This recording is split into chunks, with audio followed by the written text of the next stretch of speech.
Apa yang ada di benak Anda saat mendengar kata kebun binatang? Pastinya yang muncul pertama kali di pikiran Anda adalah tentang jenis-jenis binatang. Tapi, bagaimana kalau kalian mendengar kata kebun binatang manusia? Pasti kalian berpikir tidak mungkin dan mustahil. Tapi, dunia pernah mencatat sejarah bahwa dulu ada kebun binatang yang berisikan manusia, dan itu adalah sejarah kelam bagi dunia, khususnya Eropa dan Amerika. Berikut Human Zoo, potret kelam Eropa dan Amerika.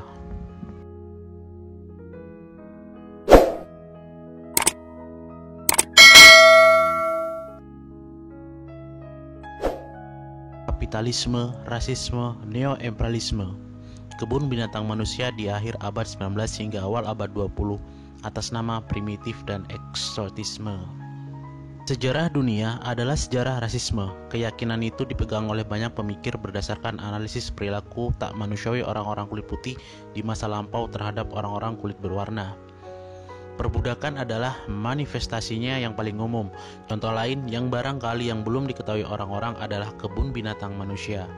Human Zoo adalah pertunjukan anggota suku asli Afrika, Asia, dan Amerika Selatan di dalam sebuah kandang, selayaknya kebun binatang yang sempat populer di Eropa dan Amerika Serikat pada akhir abad ke-19 hingga awal abad ke-20. Antropolog Sophie Park menulis untuk timeline perihal fenomena ini. Ia menyebut asal-usulnya berangkat dari kelahiran pertunjukan sirkus di London pada 1770-an. Sirkus tidak hanya memamerkan kemampuan atletis atau hewan eksotis, tapi juga orang-orang aneh. Konsep aneh dalam kepala orang Eropa juga berkembang, tidak hanya untuk mereka yang lahir dengan kondisi fisik tidak wajar, tapi juga suku-suku asli dari luar benua biru dengan warna kulit, kebudayaan, dan gaya hidup yang berbeda. Ideologi tersebut selaras dengan rasisme yang melekat pada proyek kolonialisme Eropa. Kebun binatang manusia adalah etalase untuk menunjukkan klaim bahwa strata orang kulit putih lebih tinggi serta lebih beradab dibanding orang kulit berwarna. Berdalih pertunjukan budaya asing, Nigel Rottle dalam bukunya Savage and Beasts: The Beasts of Modern Show 2008 mengungkapkan pelopor kebun binatang manusia adalah Kurt Hagenbeck, wirausahawan binatang eksotis asal Jerman. Hagenbeck punya reputasi bagus berkat kepiawaian mendapatkan binatang liar di sepanjang pertengahan 1800-an. Kebun binatang di Eropa banyak yang disuplai oleh hasil buruannya. Pada suatu hari, ia disarankan temannya untuk membawa serta orang suku asli yang paham soal binatang eksotis. Hagenbeck menyambutnya sebagai ide brilian. Ia kemudian membawa serta orang suku Sami asal Skandinavia bersama rusa kutub utara yang hendak ia pamerkan. Hagenbeck menyulap sebagian kecil lahannya persis seperti tempat tinggal orang Sami, termasuk rumah tradisional dan aksesoris perlengkapannya. Orang-orang Sami dibiarkan hidup sebagaimana mereka bisa menjalankan aktivitas harian di tempat asal mereka, plus ritual khas mereka. Selain binatang eksotis, orang-orang Sami ini segera menjadi daya tarik yang luar biasa bagi warga Jerman yang belum pernah melihat orang primitif sebelumnya. Hagenbeck mengklaim sebagai pertunjukan kebudayaan asing. Berawal dari hasil perkawinan rasisme dan imperialisme baru. Seiring membludaknya penonton pertunjuk Hagenbeck, kapitalis Eropa lain ingin juga kecipratan untung. Upaya untuk membuat kebun binatang manusia tandingan mulai muncul pada tahun 1830 sampai 1840-an. Namun, popularitasnya memuncak sejak 1870-an era imperialisme. Kebun binatang manusia makin sering dipertunjukkan di Paris, Hamburg, Berlin, dan London. Juga di Barcelona, Milan, New York, dan kota-kota besar Eropa dan Amerika.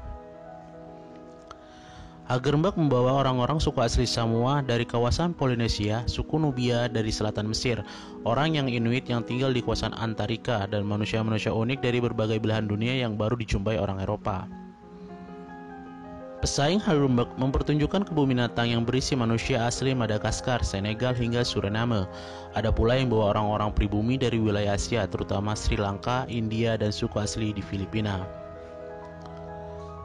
Amerika Tengah dan Selatan, kawasan yang pertama kali dieksplorasi para penjajah Eropa, tak luput dari bisnis ini. Orang suku asli di Chile hingga ke Puerto Rico diboyong untuk dipamerkan di World Fair yang diselenggarakan di St. Louis, Amerika Serikat, hingga ke Antwerp, Belgia. Dari komunis dan pendeta satu suara menolak. Sekali lagi, di era ketika rasisme dan imperialisme bergandengan mesra, praktik tersebut tidak dianggap sebagai sesuatu yang bermasalah, tapi bukan berarti tidak ada yang mengkritiknya. Contohnya ada pada pertunjukan tahun 1931 di Paris yang menyedot 34 juta orang selama 6 bulan. Partai Komunis Prancis mengadakan pertunjukan tandingan dengan judul "Apa yang sebenarnya terjadi di negeri jajahan?". Penontonnya lebih sedikit, namun pesannya jelas. Kebun binatang manusia adalah perbudakan dalam bentuk lain.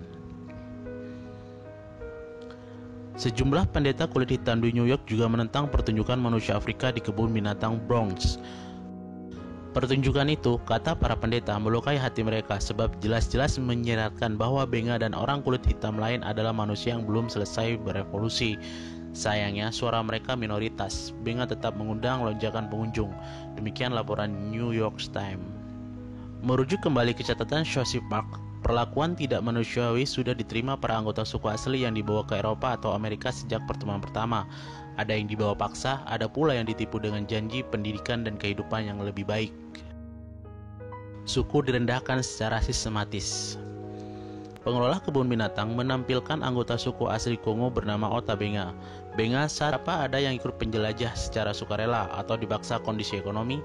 Salah satu contohnya ialah Theodora Wonja Michaels, narasumber utama Annika Selter dalam laporannya untuk Deutsche pada tahun 2017. Pada akhir abad ke-19, Wonja dan keluarganya bersedia pindah dari Kamerun ke Eropa untuk mencari pekerjaan yang layak. Sayangnya, satu-satunya bisnis yang mau menyewa tenaga mereka adalah pengelola kebun binatang manusia. Settler menyebutkan bahwa pebisnis seperti Hackenberg berkilah bahwa usaha kebun binatang manusia ini adalah kesempatan orang suku asli untuk jalan-jalan keliling dunia. Kata-kata manis ini ia sebut sebagai ilusi belaka. Orang-orang dari suku asli, entah dipaksa maupun sukarela, pada akhirnya tetap berakhir sebagai komoditas. Wonja dan keluarganya misalnya mau dijadikan objek tontonan karena rasisme membuat mereka kesulitan mendapatkan pekerjaan yang lebih layak.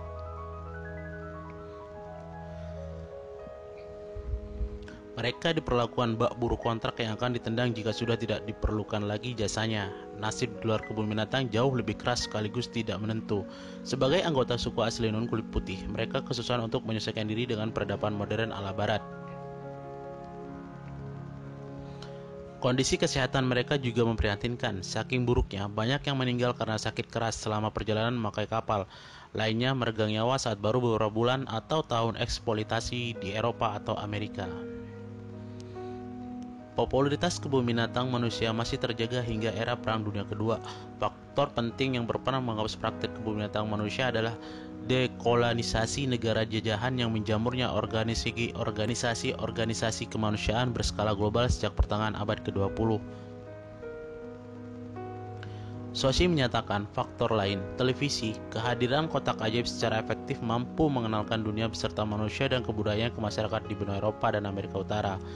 Dampaknya jelas adalah berkurangnya rasa penasaran orang kulit putih atas hal-hal primitif dan eksotisnya. Lanjutannya mengujung pertunjukan kebun binatang manusia kian sepi.